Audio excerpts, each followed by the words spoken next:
This is pretty impressive for a Vienna-based organization to actually start remotely on time. For those of you who work next door, you know exactly what I mean.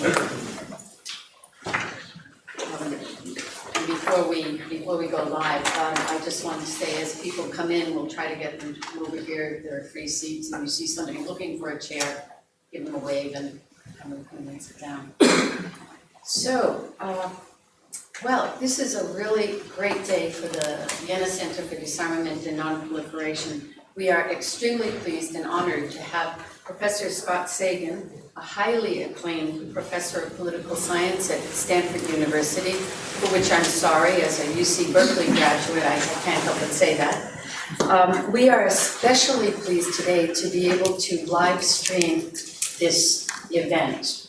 It's only the second time we've done this, and we'd be very pleased to get feedback from our distant participants as well. A little bit about his background first. Dr. Sagan, in addition to being a professor at Stanford University, is the project chair for the American Academy of Arts and Sciences initiative on new dilemmas in ethics, technology, and war.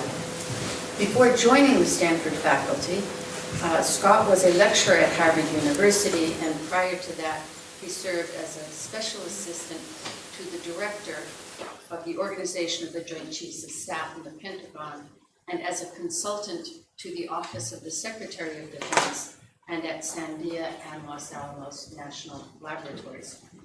He is a prolific writer, having authored or co-authored dozens of books and major articles. His work has also appeared in the New York Times, the Washington Post, and the Wall Street Journal. Yesterday evening, at the invitation of the University of Vienna and the Austrian Institute for International Affairs, Scott delivered the very first Heinz Gärtner lecture on a recent publication, Revisiting Hiroshima in Iran, What Americans Really Think About Using Nuclear Weapons and Killing Non-Combatants. His lecture was enlightening. He had some somewhat frightening.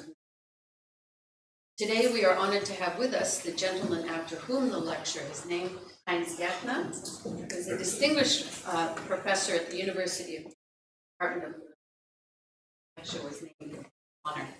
Scott is the first one to give the invite. Scott has also received innumerable awards in recognition of his work addressing the risks of nuclear weapons and the causes of non-proliferation, and as a person whose singular intellect, assertiveness, and insight most challenge conventional wisdom and intellectual and organizational complacency. What a wonderful award for anyone to receive. Today, Professor Sagan will be building on his recently published article in Foreign Affairs entitled The Korean Missile Crisis, Why Deterrence is Still the Best Option. We do have a few copies of the article outside, but I encourage you, if you don't have one, to go online and read it. It's compelling reading. As we noted in our announcement about this event, given the latest tests that have been conducted by North Korea, it's quite clear that we have been unable to prevent North Korea from acquiring nuclear weapons and missiles that could reach the United States, South Korea, and or Japan. The threat that the DPRK poses now is no longer one of proliferation, but rather of deterrence.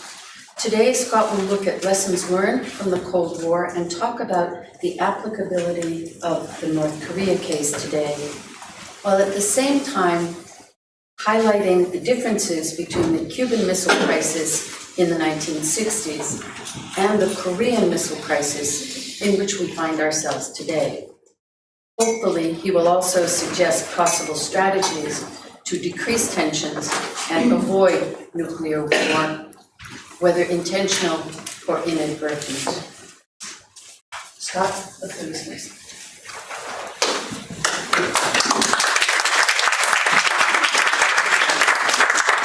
Well, thank you, Laura, for that very generous introduction, especially generous from a graduate of UC Berkeley, which is our crosstown sports and academic rival in California.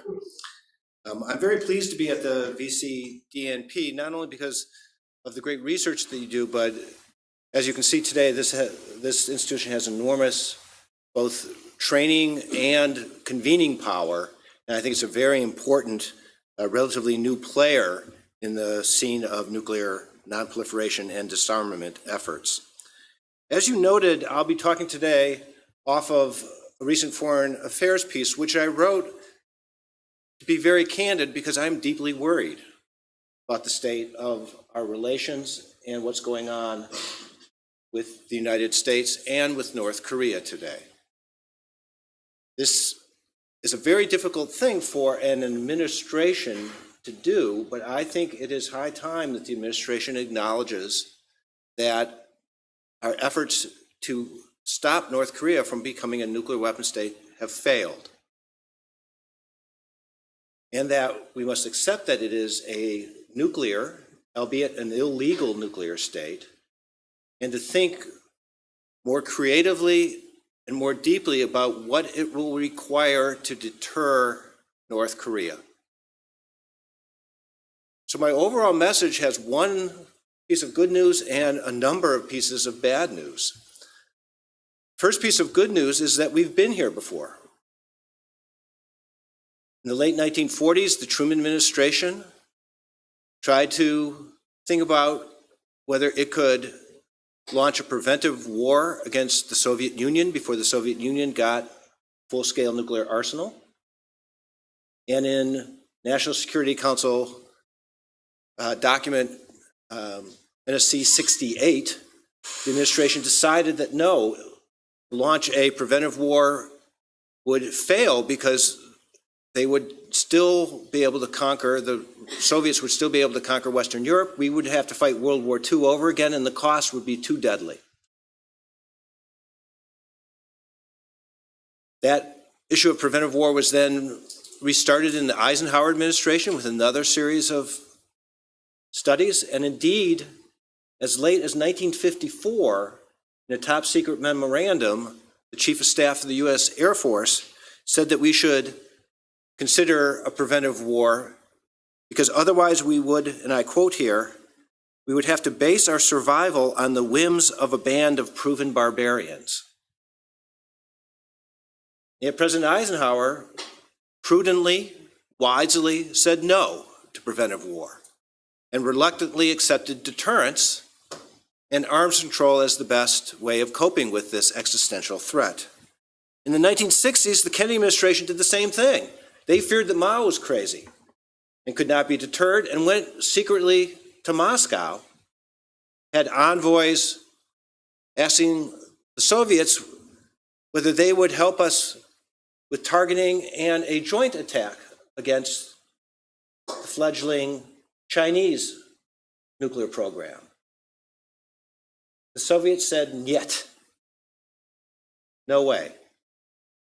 And we reluctantly learned to live with a nuclear China. We learned to live with a nuclear Soviet Union. We can learn to live with nuclear China. We can learn to live with a nuclear North Korea. But here are some pieces of bad news. First, this will not be risk-free. As I'll be discussing today, the risk of accidents, of false warning, of volatile decision-making, and impetuous leadership all could create a disaster. Second, senior officials in the Pentagon and the White House face a novel situation in that they both have to deter Kim Jong-un starting a war and prevent Donald Trump from starting a war. That is not a normal condition for the U.S. military to be in. Now, as I'll be discussing today, the presidential decision-making style in the United States does not lead to great confidence. Third, and I think we should focus on this the most, and I'll have quite a bit to say about this towards the end, is that we are failing to think about deterrence properly, in my view. And that deterrence, thought of properly, requires not only credible threats to retaliate if you and or your ally are attacked, but requires a credible commitment not to start a war first. Because one of the pathways that I worry about the most is that North Korea might someday feel that it's about to be attacked.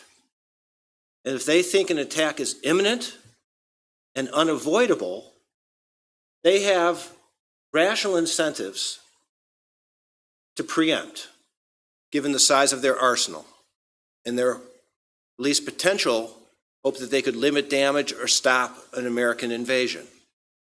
And it is essential that we both deter their attacks, but also prevent them from fearing that we are about to attack, and we have not done a very good job of that thus far.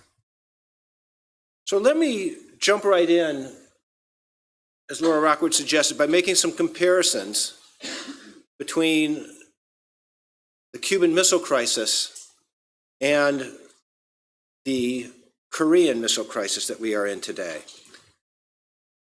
A number of scholars, starting with Rob Litvak from the Woodrow Wilson Center, but then many others have noted that, or have argued that today we're in a situation like a Cuban Missile Crisis in slow motion.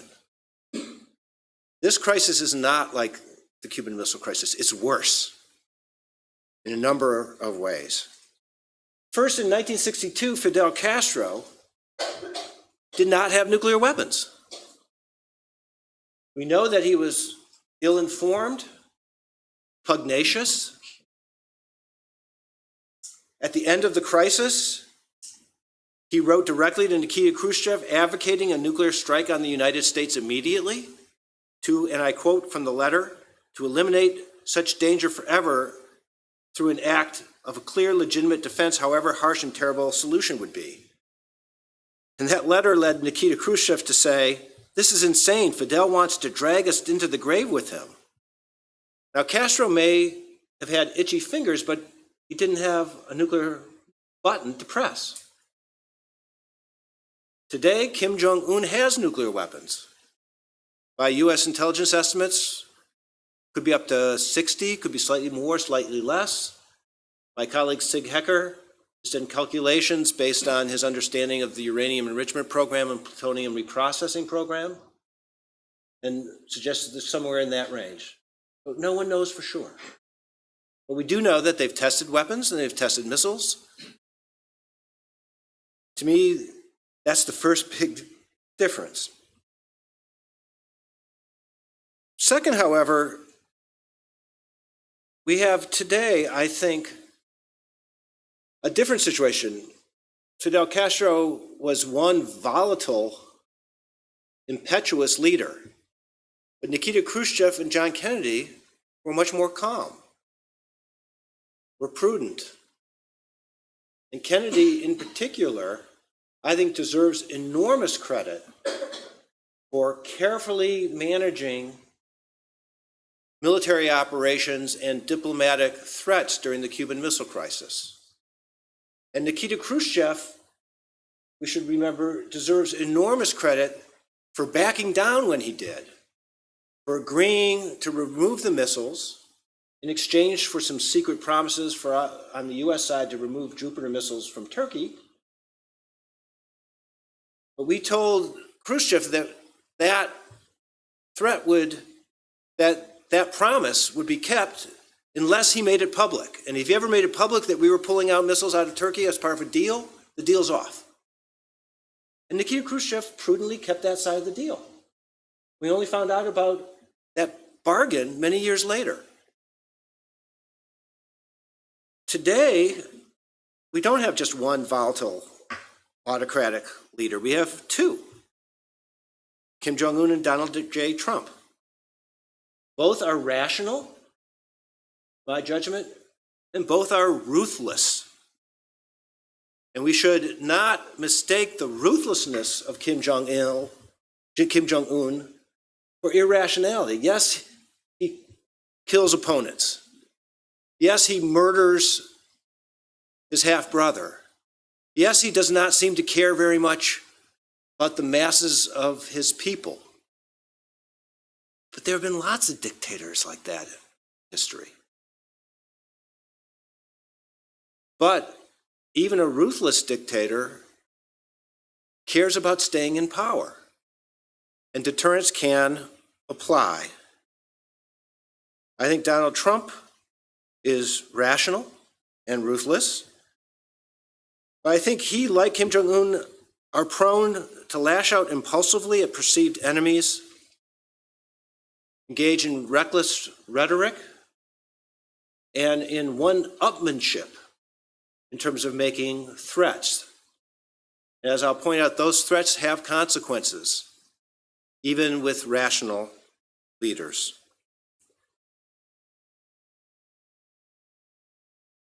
This danger is compounded when senior authorities feel that they cannot speak truth to power. I worry about this phenomenon in North Korea.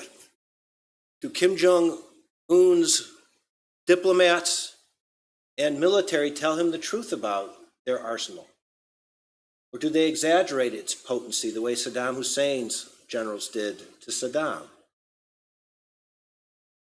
When he does something that is impulsive, do they push back and try to calm him down, or do they salute like yes men often do?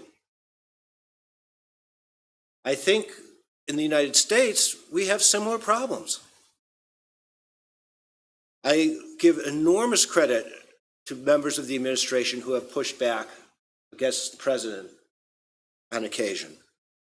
But one should worry when, according to the New York Times, Trump described National Security Advisor Lieutenant General H.R. McMaster as a pain for subtly correcting him sometimes in meetings.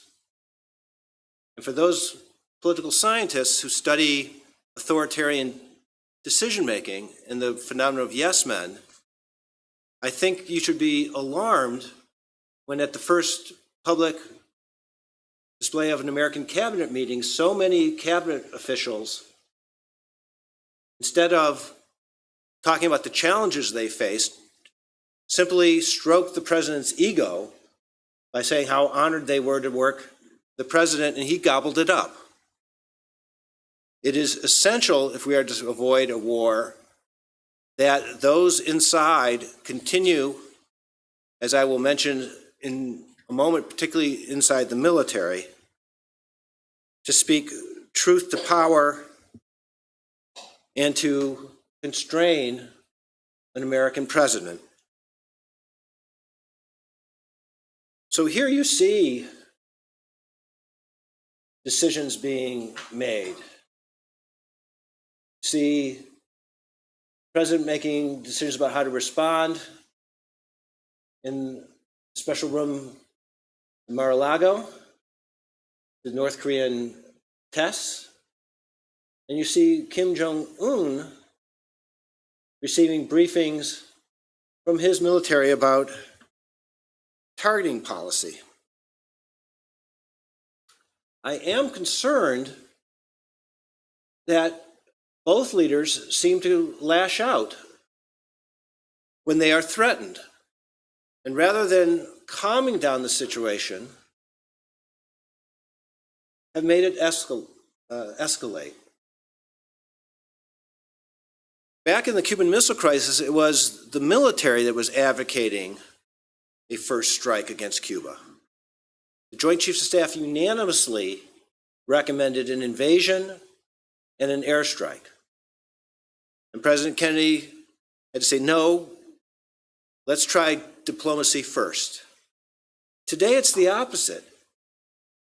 Some civilian advisors and some military, I should acknowledge, who are refusing to accept North Korea's deterrent and are suggesting that preventive war is still a good option.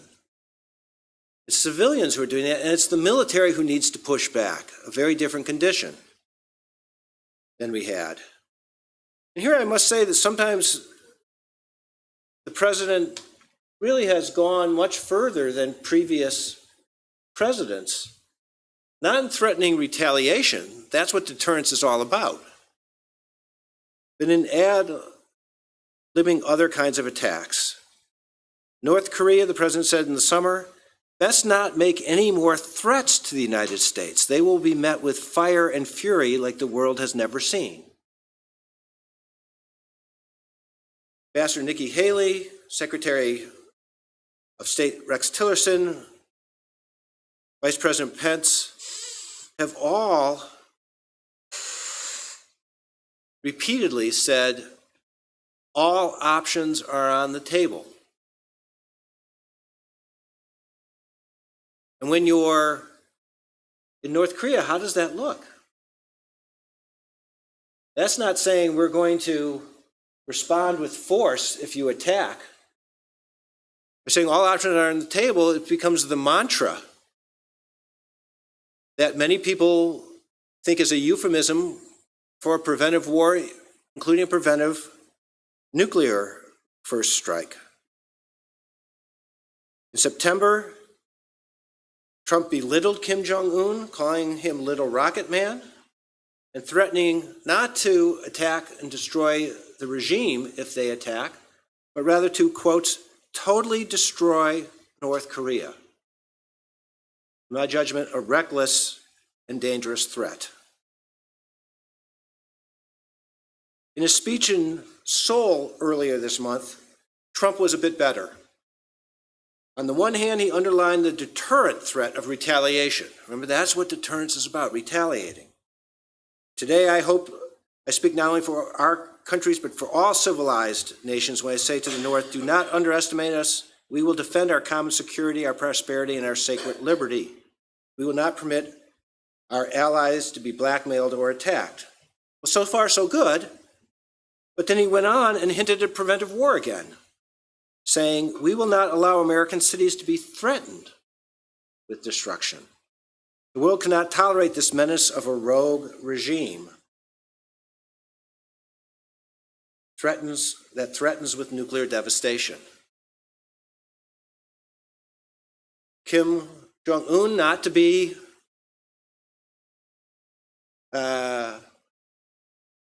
silent when threatened like this, immediately went on with official statement saying that this just reinforces his determination and proves to him and to the North Korean people why they need nuclear weapons. Because the United States is not threatening retaliation, they're threatening first strike. And there's a deep contradiction in our policy, it seems to me. On the one hand, we're saying you can't hold nuclear weapons because you're so dangerous, but we might start a war against you. And have not ruled out a preventive nuclear war, which I think should be ruled off the table immediately. All options should not be on the table.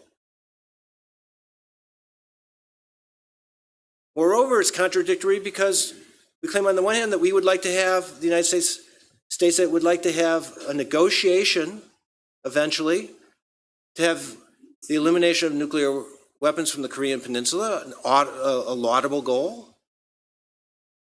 But at the same time, President Trump is saying that the JCPOA, the Joint Comprehensive Plan of Action, is the worst agreement ever made, and we should get out of it. Well, how can you credibly promise negotiations with North Korea when you're ripping up or attacking previously made negotiations with another state? The administration has not acknowledged that tension, I would say contradiction, at the heart of its position. Now, I think the U.S. military, and here I would include Secretary Mattis as the leader of the U.S. military, the civilian leader, former four-star general. Some have resisted some of the president's statements well, but as often happens, Others, I think, have strayed. General McMaster was asked, can we tolerate North Korea having nuclear weapons? And in response to a op-ed piece by his predecessor, National Security Advisor Susan Rice, McMaster wrote, I think the reason she's not right about North Korea is classical deterrence theory. How does that apply to a regime like the regime in North Korea? A regime that engages in unspeakable brutality against its own people, a regime that poses a continuous threat to its neighbors and may pose a direct threat to the United States with weapons of mass destruction, a regime that imprisons and murders anyone who seems to oppose the regime. My answer is nuclear deterrence was created for regimes like that, for regimes that are brutal and ruthless, but who want to stay in power. And we should threaten, I would hope, with conventional retaliation to the degree possible, but with nuclear retaliation, if necessary, against very specific targets, that any attack from North Korea against us or our allies will be met with a devastating retaliation that will mean the end of the Kim Jong-un regime. But we should not go beyond that and threaten preventive war. Sometimes the military, even when trying to be voices of calm, have poured fuel on the fire rather than reinforce deterrence. General Dunford, who I admire greatly, and in general I think has been a real voice for reason, Chairman of the Joint Chiefs of Staff, unfortunately in my view, in July, instead of reinforcing deterrence, underscored the possibility of preventive war, saying, and I quote here, many people have talked about the military options in words such as unimaginable. It is not unimaginable to have military options to respond to North Korean nuclear capability. What's unimaginable to me is allowing a capability that would allow a nuclear weapon to land in Denver, Colorado. So my job will be to develop military options to make sure that that doesn't happen. So instead of reinforcing deterrence, General Dunford alarmed the North Koreans, and they immediately took further steps to test longer range missiles to do exactly the threat that he had stated. Now, the military is not used to constraining a civilian leader as part of their task. But they have to think about that today. And since they can't talk about it, I think it's necessary for civilian analysts to talk about it more openly. The military can't talk about it. And that leads them to do things that are really pretty bizarre. So, for example, this summer, Admiral Scott Swift, Chief of the Navy in the Pacific, was asked in a speech in Australia if he would launch a nuclear strike against China next week, in quotes, if President Trump ordered him to do so. And what Admiral Swift should have said, in my judgment, is that that's a crazy scenario. That's not going to happen. That's ridiculous, and I refuse to dignify a bizarre scenario by answering. Instead, he said, yes. So I think what we have today in the United States is a hidden crisis of civil-military relations. This too has some precedent, but not a well-known precedent. In 1974, during the final days of the Watergate affair, Secretary of Defense James Schlesinger was so worried about the stability of President Richard Nixon that he secretly went to the chairman of the Joint Chiefs of Staff, General George Brown, and said that Brown and the chairman and the other Joint Chiefs should contact him, the Secretary of Defense, immediately and not blindly follow orders if Nixon independently contacted them. Schlesinger's actions in 1974 were extra-constitutional, but they were wise and prudent.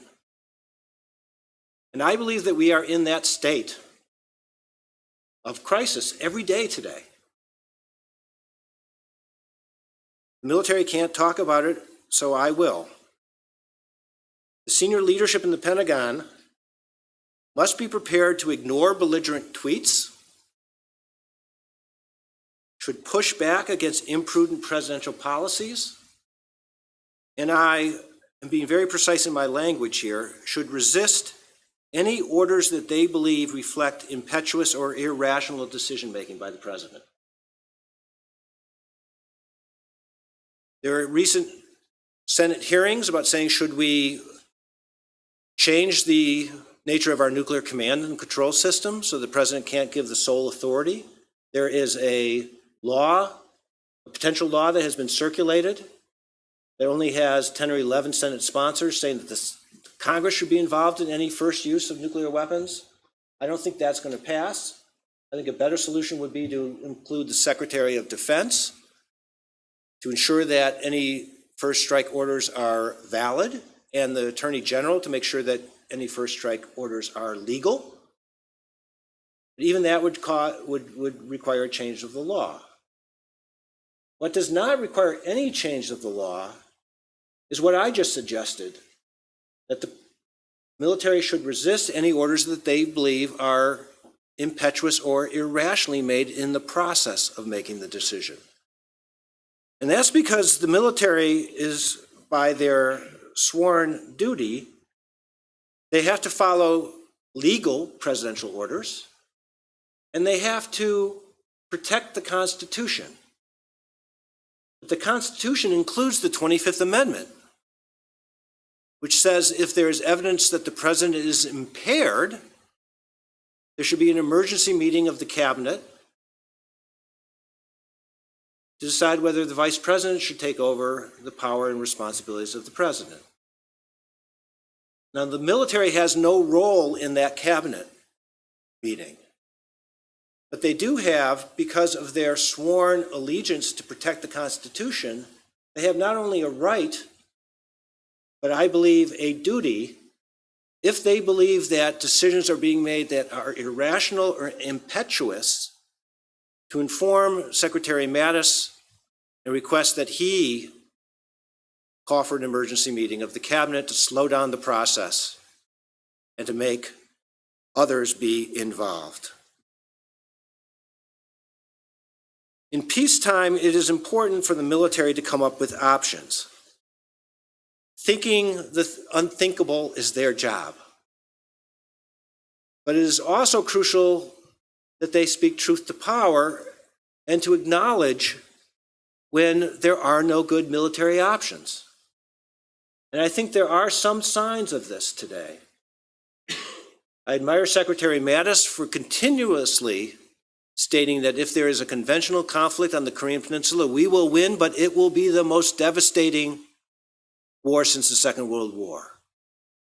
That's a responsible thing for him to say. And I admire the Joint Chiefs of Staff, most recently, who answered a congressional letter asking what kind of attack would it take to have complete confidence that we had destroyed North Korean nuclear capabilities? And they responded by saying, the only way to guarantee that would be to have a full invasion of the North and the occupation of the North. That's a scary scenario, but it's the right answer, rather than some of the other answers that have been floating around in Washington. Let me talk about some of them and why I think they're so dangerous. During the Cold War, we had a problem. The great nuclear strategist, Nobel laureate economist Thomas Schelling called the reciprocal fear of surprise attack.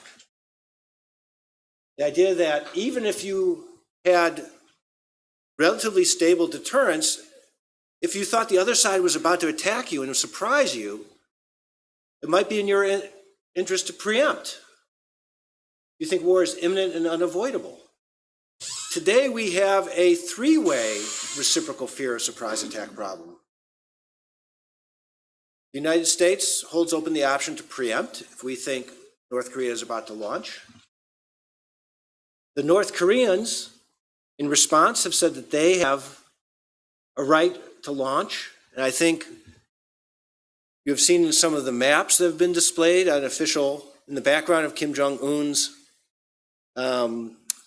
briefings. You see pictures with circles of Osan Air Force Base and Busan, port that we landed forces in during the Korean War. And the South Koreans now have also talked about preemption and decapitation. So the drawing that you have here is from an official South Korean defense white paper with its drawing of what they call the massive punishment and retaliation plan. Now, I have no objection to a massive punishment and retaliation plan, especially if you're targeting the war command. But they have also called this the decapitation strategy. And decapitation in the jargon of strategists is not something you do in retaliation. That's a counter-leadership targeting plan or counter-party targeting plan. Decapitation is a preemptive action to try to cut off the head of an adversary's leadership so that it can't give its orders out.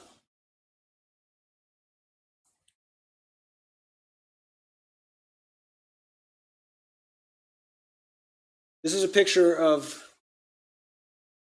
Kim Jong-un outside a ICBM before it was tested, reportedly smoking a cigarette. Another example of yes men not telling a president or a dear leader not to do something that's not so wise. And there have been some who have said, well, what we should do is not start a nuclear war, but have a conventional decapitation strike. That would be a gamble of cosmic proportions.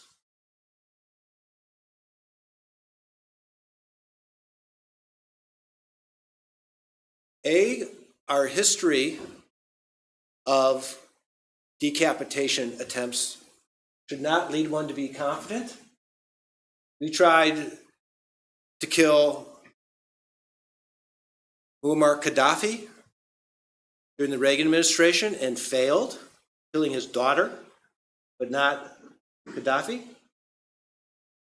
We tried to kill Saddam Hussein at both the start of the 91 war and the 2003 war, again failed. Hit other command and control and some civilian targets, but failed to kill Saddam. Moreover, in my long history of reading declassified documents on nuclear strategy, one of the most frightening documents I've ever read is the declassified transcript of Saddam Hussein telling his generals that if the Americans attack and I'm destroyed, I want you to launch everything you have, the chemical and biological weapons on the Scuds. And remember, he had them in 1991 as opposed to 2003 when he had already gotten rid of them. I want you to launch everything we have against Saudi Arabia and Israel. And we have no reason to think that Kim Jong-un hasn't given similar kinds of decapitation responses, vengeful retaliation options. And we have no reason to think that the North Korean military would refuse to follow such orders. Others have advocated just a limited attack against some of the missile sites to take away some capability. The idea that North Korea, Kim Jong-un, is so irrational that he can't be deterred. And therefore, we're going to take away some of his nuclear capabilities with conventional weapons and say, don't respond, because if you do, then we'll use the rest of our military might against you. Now, they're both logical and technical reasons to be deeply skeptical about that option. Logically, if Kim Jong-un is so irrational that he can't be deterred in peacetime, what makes you think that he can be deterred after you've just launched a limited attack against him? It doesn't make logical sense. Second, technically, I don't know any specialist who has confidence that the North Korean primitive nuclear weapons are 1 point safe. 1 point safe means that it's hard to detonate a weapon by accident. The United States has spent enormous amounts of money on the safety of its weapons to make sure that they don't go off if they're dropped, if there is a fire and they're engulfed in fire, if they're hit by lightning, or if a conventional explosive goes off near them. North Korean nuclear weapons are unlikely to have such safety devices in this very early nascent state. So it is certainly plausible that if the United States used conventional attacks to try to hit nuclear weapons such as an ICBM with a warhead on top of it, we might destroy the missile and vaporize the warhead. We also might cause it to go off. Would the North Koreans then say, oh, the United States has launched a limited conventional attack? Or would they say, they've just started using nuclear weapons against us. We need to retaliate immediately. So I think the options of limited conventional attacks are also unreasonable and should be taken off the table.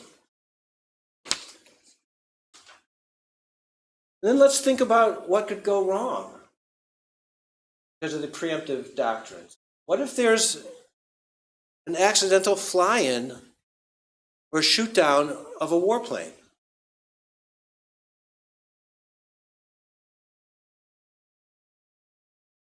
In 1962, at the height of the Cuban Missile Crisis, a U-2 spy plane accidentally flew into the Soviet Union. It had been on a mission to gather radioactive debris from special filters on the side of the wings. The pilot got lost because the aurora borealis came out and he was using a primitive sextant and could not adequately judge where the North Star was. Flew into Soviet airspace. Fortunately got out. But Nikita Khrushchev immediately wrote to John F. Kennedy saying, don't you know that we could have thought that was the first wave of an attack coming to get us? In 1969, the middle plane you have is a EC-121, which was shot down just outside of just outside of North Korean airspace. What you have on the right-hand side is a B-1 bomber. We have, in recent months, in order to reinforce deterrence, been flying B-1 bombers out of Guam and flying them along the borders in international airspace of North Korea. What if one of those are shot down?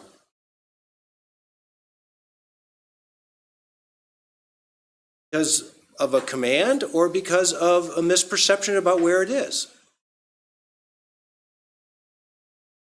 If you study accidents and crises the way I have, you should know that we should expect the unexpected. We should anticipate that failures will happen. Therefore, you shouldn't take dangerous activities, such as putting bombers along other countries' borders.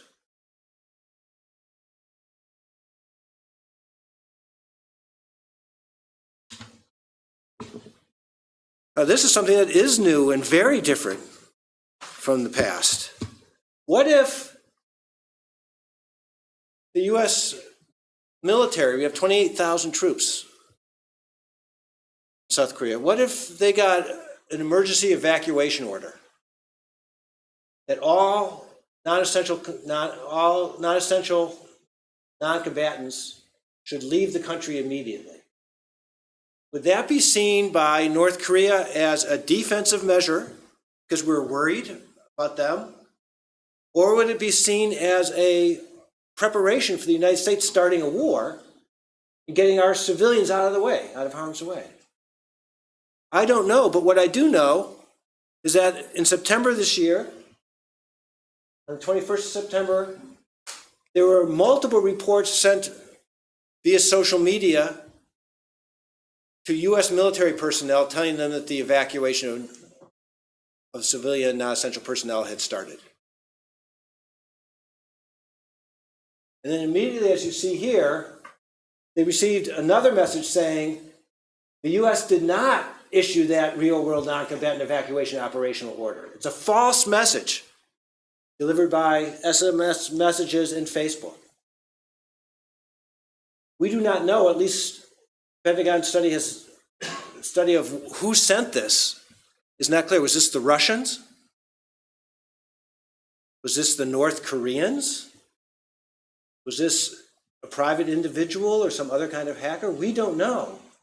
But we're living in a pretty dangerous world when people can use social media, try to issue a mock order to evacuate with the potential consequences. Now, I promised Laura Rockwood that I would not end with just scare and fear. But I am scared. So I'll just conclude by noting that living with a North Korea that has nuclear weapons does not mean, in Dr. Strangelove terms, that we should stop worrying and love the bomb. It means that we should be constantly worrying about all the things that can go wrong and try to address all of those risks. And we should accept that North Korea is an illegal nuclear state and should have our goal as being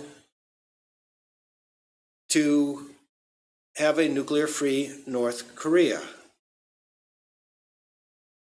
I think we can successfully deter him, but it will require far more prudent policies and far safer rhetoric than has thus far come out of Washington.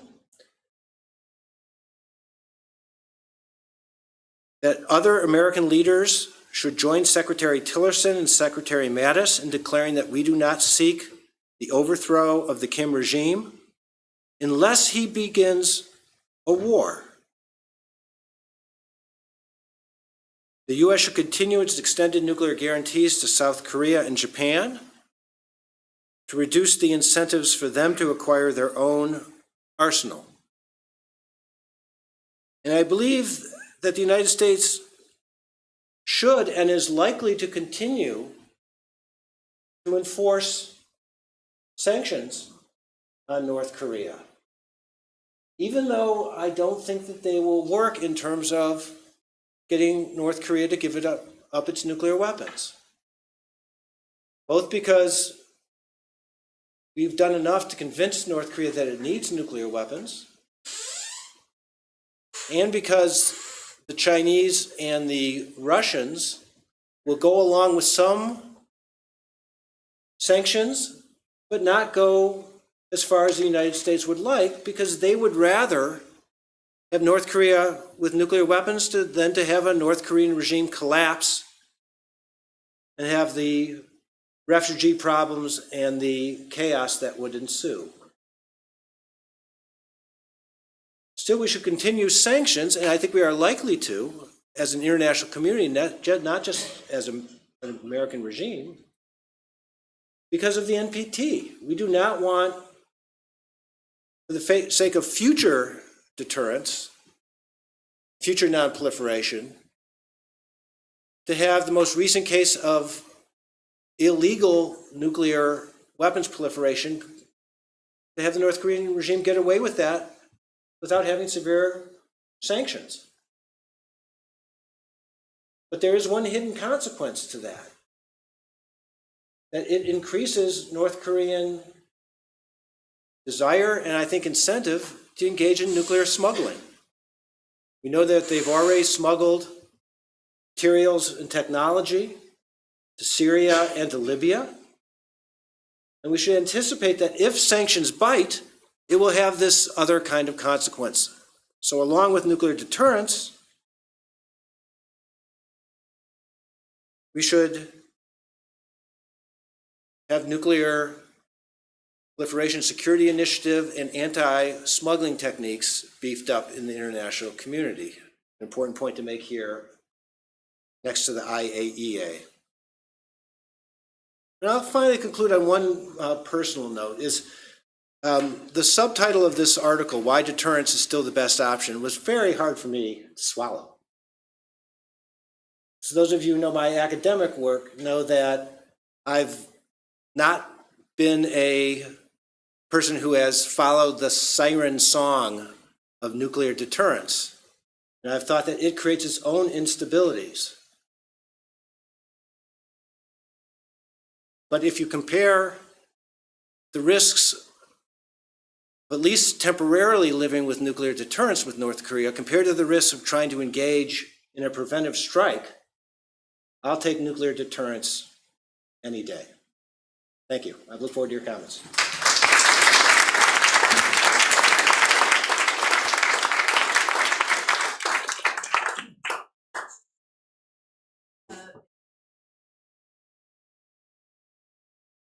Comments, but I would beg of you, please keep them short so that everybody who wants to intervene can. And would you please start with a brief introduction of yourself? I'm sure there are many people who would like to ask. Ambassador Kitano is our first, and then what I will do is give the floor for 2 or 3 people to ask a question and then ask Scott to respond. Ambassador. Thank you very much, and as Roland mentioned, and it is a great honor for us to have you here again. But I would like to skip all these words. And I very much thank Professor Sagan to highlight a lot of things which is involved in this situation. And allow me to ask one question, and how your argument related to our work here in Japan. Because we are discussing in the IAEA NPT, and which you touched upon in the last part of your presentation. And my simple question is, deterrence, non-proliferation, is it an either-or question? I pose this question because in the first paragraph of Foreign Affairs article, you mentioned that North Korea no longer poses a non-proliferation problem, it poses a nuclear deterrence problem. And I'm one of those who would like to see the lot of importance of deterrence, at the same time stick to non-proliferation. And because I suppose it is a good idea to allow nuclear DPRK. And 2 standpoints. One is that you mentioned about Soviet China, 40s, 50s. Now it is very much different. And I suppose we have in the era of NPT frame.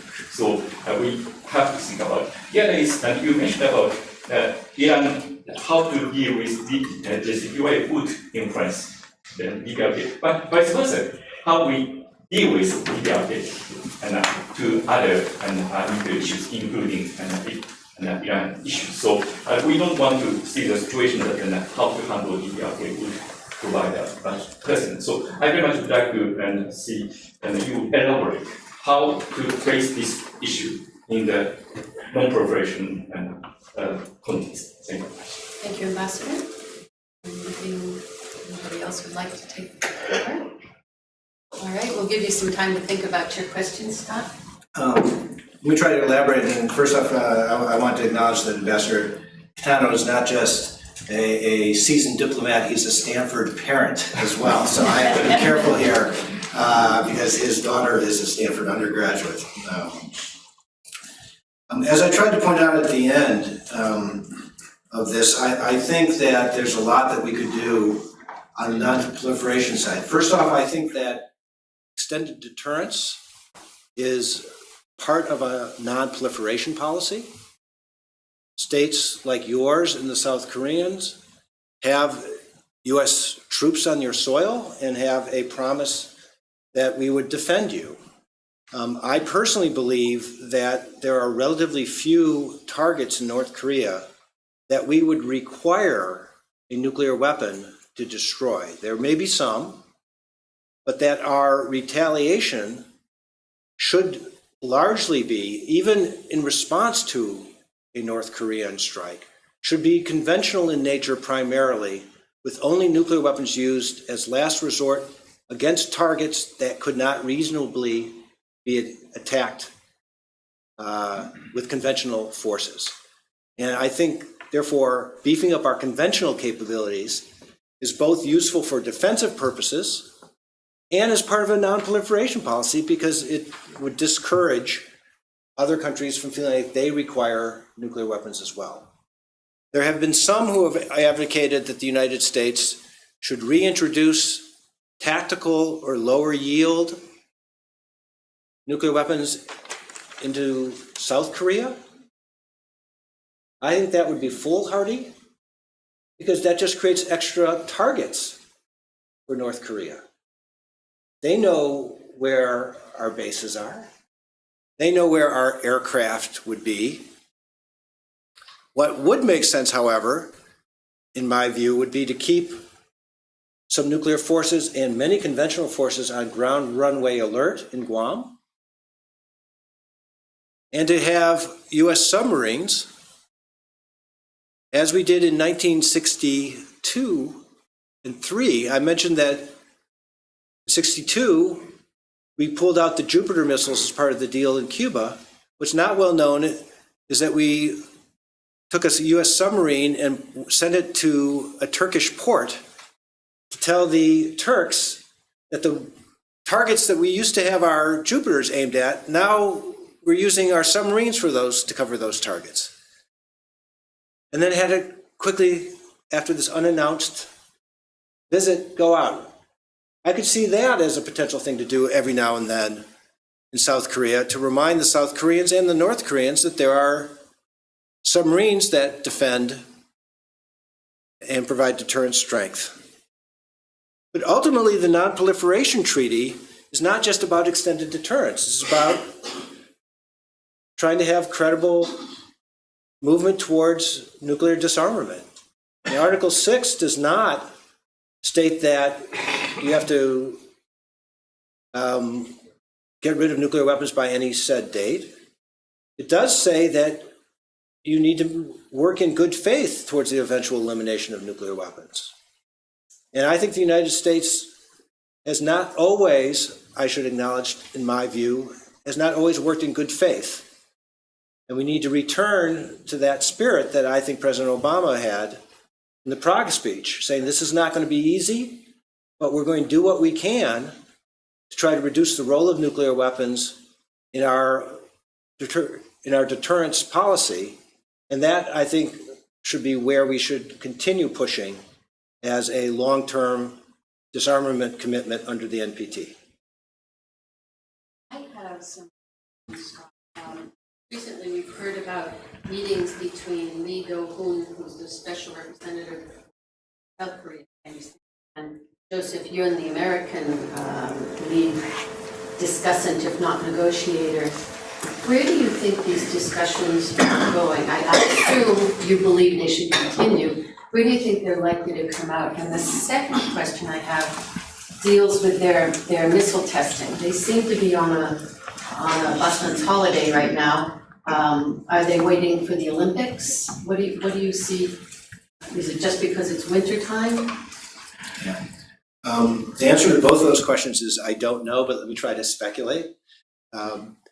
On the first, in terms of negotiations, I think it's important for low-level discussions to continue and for us to keep active diplomatic private channels open.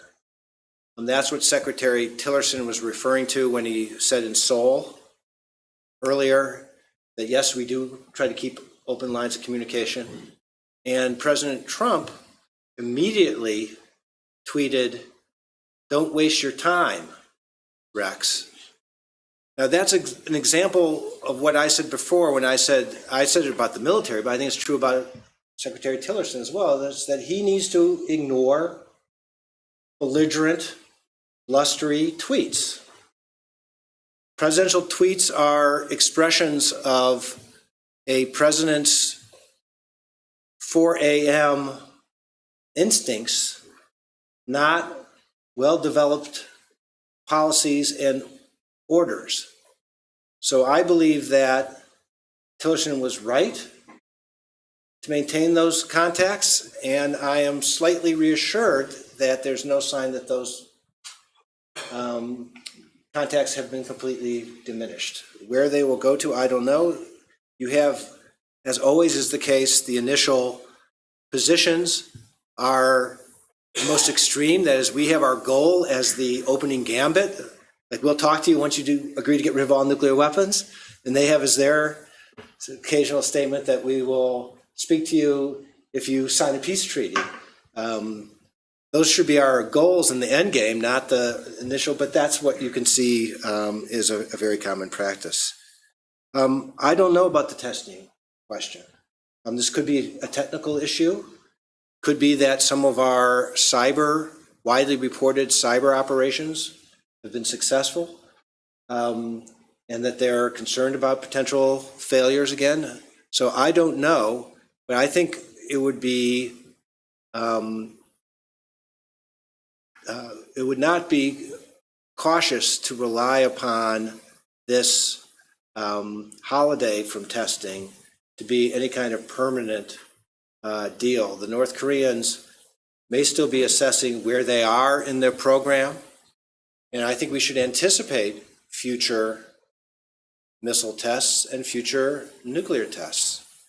That is not a surprising phenomenon given where they are today. We should be very careful not to draw red lines, because red lines are easily crossed. Now, I've said, I think, especially for an American in front of a both mixed American and foreign audiences, some negative things about the President of the United States. But I should say one positive thing. I have often worried about what I've called the commitment trap problem. President making a threat, drawing a red line for the sake of deterrence, and then it gets crossed, and the president then has to respond lest his credibility be challenged in the future. I think President Trump's inconsistency has a silver lining to it. Is that he seems capable of letting someone cross a red line and drawing a new red line without recognizing what has just happened. Now, I hate to make strategic wisdom out of inconsistency, but there is a small silver lining there. I did some optimism in that, and then we have two. Thank you very much for the basic definition. I feel, let's say, on my interest and my personal capacity as a former scholar and a researcher in international security, so it's not unofficial, let's say. I would like to thank Laura for having us, and it's good to see you again, Professor Sagan. I mean, it's a pleasure. I saw you 2 years ago, also here in Vienna. You mentioned very constructive remarks, and one of them that, let's say, to exclude the limited military operations, let's say limited scale military operations, because what we have all known from history and research that the Iraqi case in my country was counterproductive in that sense. But you mentioned also a very interesting, and I'm stopping where you ended, about nuclear security initiative. And as you yourself know, and many diplomats and many in this room knows, that any initiative might take years or decades to have its taking force into the ground. In between what you have excluded and what you included between the initiative and the exclusion of military action. And I'm talking in general about any nuclear crisis.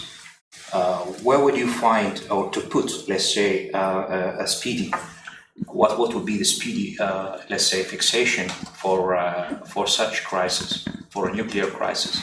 What would be the most suitable solution, let's say, in short, if you got a phone call as an advisor and you want to give it, because between the, I'm sorry to take this, but just to clear this, because between the rhetorical speeches you hear in the news, and when you think as a strategist or security specialist, you get lost in between these interpretations and messages.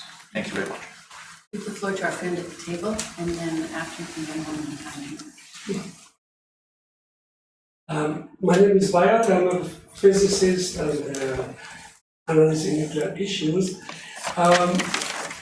My question is regarding the basis for all these noises, which is in the world. For example, with regard to North Korea and also to Iran and so on, that the West assumes that these are aggressive countries which will attack other countries. And that is the basis of all these, I would say, these problems. But I think that in the case of North Korea as well as Iran, they are somehow two similar regimes. Okay, in case of Iran, it's a bit different, of course, not exactly the same. But both these countries, I think, in case of Iran, the regime has started with the nuclear program because of deterrence. Afterwards, it was, after some time, after it was revealed, I think the weapon path was cut, was not anymore followed by Iraq before 2003. Yes, Iraq. that's correct. And the case of Korea was a bit different. But in both cases, it was the main aim of this regime was deterrence, because they felt they will be attacked, okay, or there will be intention of the West or the United States to change the regime. So in that way, I think they are not regimes, they are aggressive towards inside, yes. But to attack other countries, I think it is, because they are, as you're told, they are rational regimes, at some point aggressive toward inside, but rational regimes. And so is a need of deterrence. And I think that is a main point. I would like to mention one point, that between the IAEA and North Korea, it was an agreement almost like JCPOA. And immediately afterward, the Bush administration has set North Korea on the axis of evil. So it finished, it terminated all the work which has been done. And I think that's an important aspect of the whole problem. Thank you. And one final comment, question, sure. My name is Song-Hee, I'm South Korean and studying in Diplomatische Academy. And I'm writing an article and thesis about the North Korean nuclear crisis issue. First of all, thank you very much for your lecture. I cannot echo it anymore. I cannot stop nodding like a machine during the entire session. I feel that made it a success. So. Yes. So I really agree with or most of the points you made. The new reality of nuclear North Korea and rationality part, I really agree with it. And questionable logic of, I can have a nuclear weapon, but North Korea, you are a bad boy, so you cannot. And so my question is the peace unchangeable priority political goal of the US? Because for South Korea, yes, like if we cannot have a peace, we are not really looking for any other political goals. But it worries me that recently it seems like if the US can achieve some other political goal, like I'm not sure, a reputation or zone of influence or the strong logic of NPT, peace can be negotiated. And then, so this was my first question. And my second question is, for the solution part, I believe in this case, we find similarity with Cuban Missile Crisis. I think we must probably achieve to have secret talk between the US or South Korea and North Korea instead of this international, multilateral, open and transparent, like we 21st century people do. Because I think like reputation and name is so big deal, for, especially for Kim, for the domestic political legitimacy. So if we can actually negotiate with them behind the curtain secretively and agree to keep the instability at some calculated level, I think it can be a good option. Thank you, Scott. That's a wide-ranging set of questions and comments, and let me just touch on at least some of the aspects of these multi-layered questions.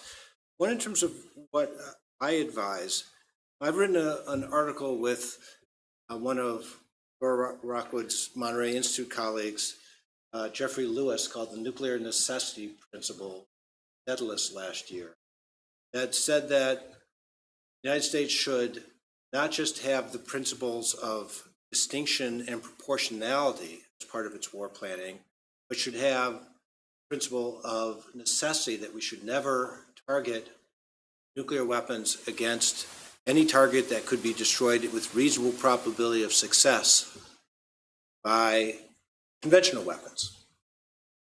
I think that holds for North Korea, and the response to that article has been really quite stunning in my view. The Washington Post published an op-ed based on it called "A Common Sense Fix to American Nuclear Doctrine." So since they write the titles of their op-ed pieces, they thought this was sort of common sense. And a number of people, including very senior former officials, said, yeah, we agree, that's just common sense to do that. We should do it. Others responded saying, I'm surprised we don't do that already. Are you trying to tell me that we have nuclear targets that could be destroyed if we had better conventional weaponry or more of specific? And I said, yes. We beefed up the conventional forces, we could get rid of some more nuclear weapons, which I think would be a good thing to do.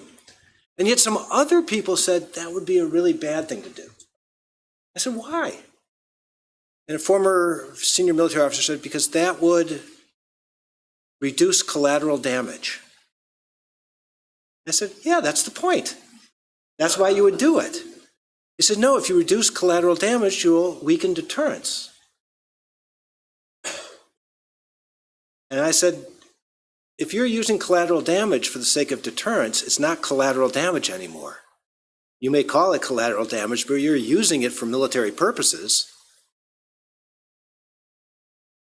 And so therefore, I think we should reject that kind of logic. So I have been advising in this area, including to senior officers. We had comments about regime change and the views of the administration. Here, I think, as I said during my my speech, that Rex Tillerson and Jim Mattis did the right thing by publishing a very prominent op-ed piece saying that we do not seek regime change. And even though I thought President Trump, by and large, gave a better speech in Seoul than he did in front of the UN, more temperate speech, some of the comments he made about North Korea would not lead you to believe in North Korea that he doesn't seek regime change.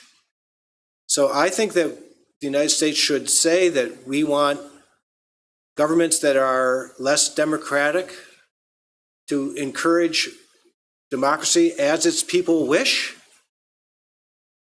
to try to improve the democratic system within the United States as well, but not impose our will on others as we would not want others to impose their will on us. And from a South Korean perspective, one point I would make here is that some of the so-called grand deals that have been proposed, let's limit South Korean American exercises in exchange for some constraints on the North Korean missile and nuclear program, I think are a wise thing to do. Because I think that our exercises could occasionally be misinterpreted. I think we should limit the flying of B-1 bombers along the border of North Korea or on the international waters outside of North Korea, because something could go wrong there. We could have constraints like that in exchange for North Korea having public announcements about when they're going to test, so we don't think it's a cover-up or a cover for an immediate attack. Those kinds of things we had during the Cold War, and it would behoove us to accept that those kinds of agreements. Now, it may best start privately, but I think in the end we're going to need to have an arms control regime with North Korea that's a prelude, not a alternative to eventual disarmament. But before we can get to disarmament, we've got to at least get to arms control. And before we can get to arms control, we at least have to start talking.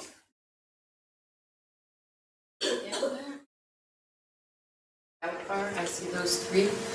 Chris Getman. Scott, your presentation was scary, like the one you gave yesterday. So, it's even more since we have heard that Kim Jonghoon once in a while doesn't really feel well, like Nixon did. But the North Korean military does not really dare to make precautionary provisions like slash and delete military, or you suggesting now for Donald Trump. But I want to be fair to the president for a moment. In May, during the election campaign, Trump said he would want to talk to Kim Jong-un. And he got heavily criticized by the Democrats and by the media that he wants to collude with strongmen, like he wants to collude with Putin and Kim Jong-un. But then things escalated, of course. North Korea tested, and Trump said that he quoted him for total destruction of North Korea. And then the Democrats got afraid. And 60 members of Congress wrote to Tillerson and said, please tell the North Koreans we don't want to have regime change, and we want to talk to you. We have to, some negotiations, negotiations. Basically, it was too late at that point. So my question is, since you talk about the inconsistencies of the president, do you see a chance that the president might return to his previous position he had during the election campaign, in spite of what happened in between? This is why they named the lecture after him. Back in the back of the room, and then Gaukar. Hello there, my name's Adam Munro. I'm here in my personal capacity, but I must confess I do see a value in deterrence also. Much has been made in discussion about the paradox of the president's lines.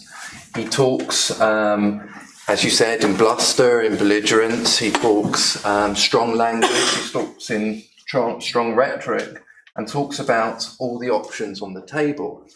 But going back, as the previous question did, to his election, he talked in a more sort of isolationist rhetoric. He talked in terms of America first. He talked in terms of and I can't remember whether this was when he was president or before he was president. He talked about allies getting nuclear weapons. During the campaign. During the campaign. So, which is part of that paradox. Now, what this sort of strikes is kind of this this difference. Whilst he clearly believes in deterrence, is there a lack of confidence in extended deterrence politically? So whilst militarily, I don't doubt that there is confidence in ability to deter and for external deterrence. Politically, is there a lack of confidence to extended deterrence? Politically in the US? In the US, sorry. No, US, sorry. Thank you, Professor Fajano with the PN Center for Disarmament and Non-Proliferation. Thank you very much for the talk. It's not specifically about North Korea, but it's something you raised in terms of constraining the authority of the president to launch a nuclear strike. General Mattis said that he would resist an illegal nuclear order. You also suggested that the Attorney General should be involved in the decision to make sure that an order is legal. However, there's been much discussion lately about what would actually constitute an illegal order to use nuclear weapons, considering the United States does not have a no first use policy. So I would really like to hear your thoughts about what would constitute an illegal order to launch nuclear weapons. Difficult questions, all of them I would expect no less from this audience. In Heinz, there's a possibility that the better angel in the conscience of Donald Trump will come out sometime. I resist the temptation because I think it would be inaccurate to see what we're seeing in Washington to be a good cop, bad cop situation. That's a reassuring way of interpreting this, that President Trump is just being tough, letting Mattis and Tillerson be more reasonable to create some pressure on North Korea. That's sometimes the effect, but this is not a good cop, bad cop situation. This is a good cop, inconsistent cop. Because the president is poorly informed and is often willfully ignorant on some of these subjects because he does not appear to be easily informed by his advisors, and they face this real uphill battle of trying to help the president become a better president, and he has not always made it very easy for them. So that I hope that you're right, that he could be convinced to have a hamburger, Kim Jonghoon, as he put it. I would ship many McDonald's to Washington if I thought that was a possibility. But I think that's going to be a very tricky negotiation within the administration to encourage that side of the president rather than the more pugnacious side. Adam asked some questions about extended deterrence, and I think this is related to Heinz's comments in that I believe that there are some in America who don't understand the concept, and unfortunately some of those people have significant power. So Senator Lindsey Graham was quoted in the press as saying, well, yeah, I know that a war would be really dangerous today, but it would kill people over there rather than people over here. And I know that the president feels the same way. I hope the president doesn't feel the same way. Not only because there are some 200,000 Americans living in South Korea, maybe more living in Japan, troops in both countries, and we have strong alliance ties with both countries. A war against South Korea and Japan would be a war against the United States. It's not people dying over there. That was a very poorly conceived comment, but again, this is from a US senator, not just from a layperson in the countryside in the United States. And I think it is part of this education of the president and of the elite effort that others are engaged in to get the president to go to there and to realize our relations and how strong they are and try to shore up that extended deterrent. Lastly, from Gauker, those are important questions about what would be illegal or not. So because of the Bob Corker-sponsored Senate hearings, a number of senior officers, retired and activists, said that they would resist an illegal order and reminded people that a military officer is sworn to follow legal presidential orders, but to resist illegal ones. So what would be illegal? Unfortunately, the legal requirement about proportionality is a very weak reed to try to hold up an anti-nuclear first use policy. Because an individual, including JAG lawyers, military lawyers, could argue that a first strike, even if it killed a lot of people through collateral damage, that destroyed an adversary who is about to attack our cities, that would be proportional. So I think the current existing laws do not give you enough strength to have that confidence. If a president said, I want you to destroy Pyongyang, I think that would be an illegal order, because it would violate the principles of distinction. If he said, I want you to execute attack against military targets that would still kill lots of innocent people, I think that would be a legal order and the military would follow it. So I believe that we should really rethink our nuclear doctrine to reduce reliance on nuclear weapons even further than we have under the Obama administration, to make nuclear weapons to be not just a last resort, but even a weapon that we would not use in most retaliatory options because they're not necessary.